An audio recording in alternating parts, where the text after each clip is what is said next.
Hello friends. So today we talk about 8D problem solving. So let's get started. So what is 8D problem solving? If you are involved in manufacturing or any industry that involves processes, then you know that problems can arise at any point in the process. And when the problem occurs, it's important to have a structure and systematic way of resolving it. And that's where 8D problem solving comes in.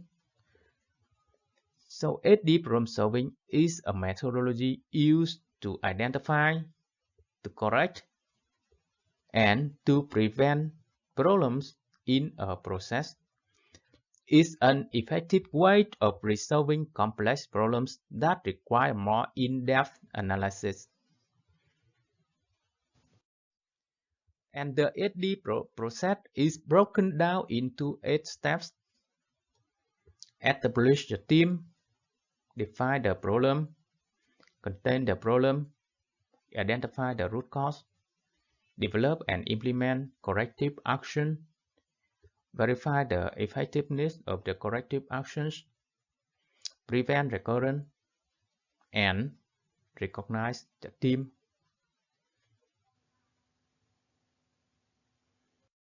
So here's our example to get deeply understand the each step in the 8D problem solving. Imagine that you are a quality control manager in a manufacturing company that produces automobile parts. You notice that there's been an increase in customer complaints about a certain part, and after conducting some investigation, you realize that there's a problem with the manufacturing process that's causing the defects. So what should you do? Here is a step problem solving you should refer to. Okay, so the first step in 8D problem solving process is to establish the team. The team should be made up of individuals who have knowledge and experience in the process being analyzed. This could include individuals from various departments such as quality control, engineering, production, and management. So in our example, we bring together a team of experts from quality control, from the engineering, from production, and from management to work on the problem. So that is our team to solve this problem. The next step is to define the problem. The team needs to clearly define the problem in terms of what is happening, when is happening, where is happening, and how often is happening.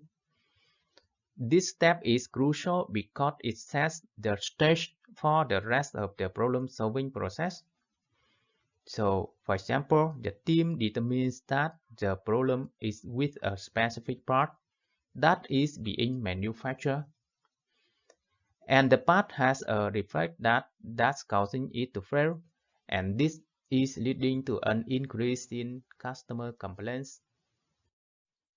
The third step is to contain the problem.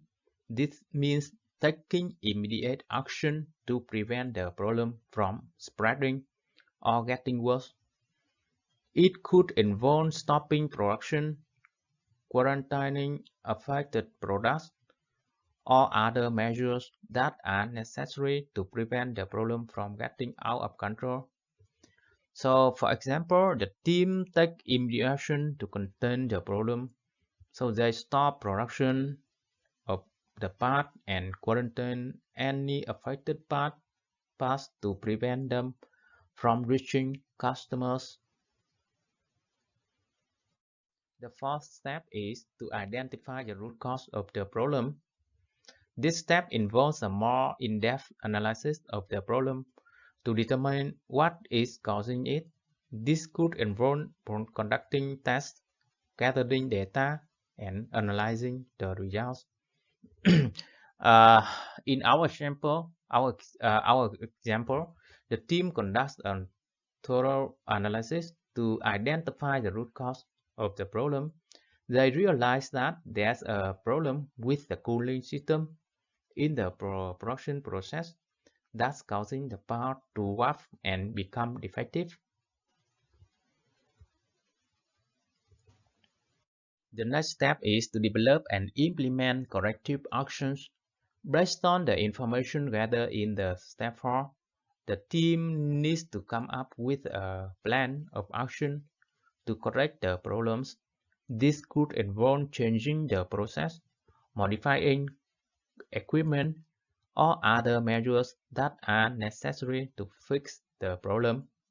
For example, based on the analysis, the team develops a plan of action to correct the problem. They decide to install a new cooling system that will prevent the part from warping during production.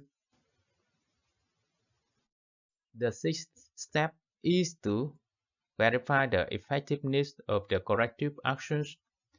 This means testing the new process or equipment to make sure that it's working properly and that the problem has been resolved. For example, after implementing the new cooling system, the team conducts tests to verify its effectiveness. They find that the new system is working properly and that the problem has been resolved.